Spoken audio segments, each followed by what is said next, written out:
Prihajam iz Ukrajine, živim v Sloveniji že 4 leta. Prišel sem zaradi politične situacije v Ukrajini, ko je začela vojna z Rusijo in smo se odločili starši, da se bomo preselili nekam drugam. Zakaj ste izbrali Slovenijo?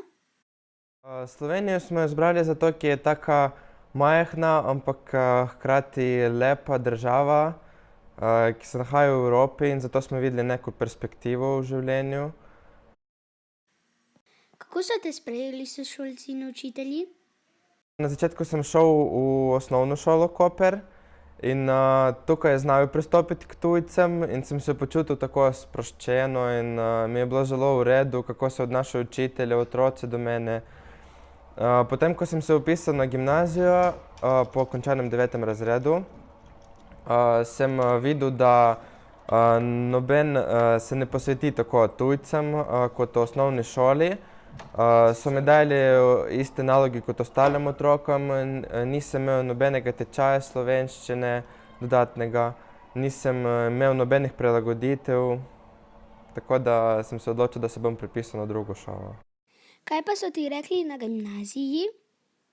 So mi rekli, da moram se učiti 2-krat več kot drugi otroci, ko pridem domov.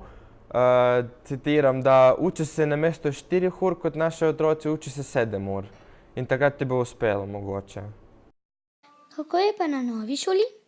Na novi šoli mi je zelo v redu, imam zelo prijazne profesorje, znajo pristopiti k vsem otrokom, zato je verjetno tudi vsi otroci večinoma zadovoljni s to šolo.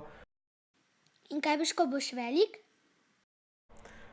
Želim postati slaščičar, čeprav obiskujem smer računalnikarja, ampak sem se odločil za računalnikarja, ker tečaj slaščičarstva lahko naredim tudi tako po sebi, računalništvo pa vedno bo prišlo prav v življenju.